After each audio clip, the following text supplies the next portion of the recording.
একদিন রোদেলা সকালে একটি সাহসী হাঁস নদীতে সাঁতার কাটছিল।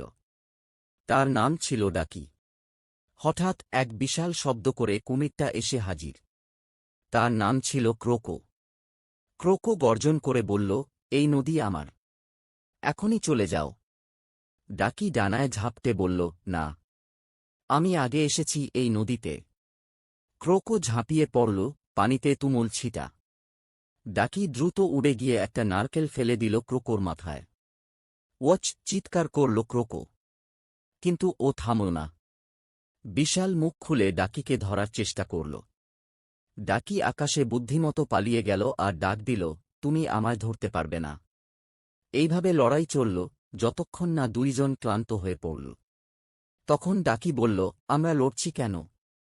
নদীটা আমরা একসাথে ব্যবহার করতে পারি। ক্রোকো একটু ভেবে রাজি হল। সেই দিন থেকে ডাকি আর ক্রোকো অদ্ভুত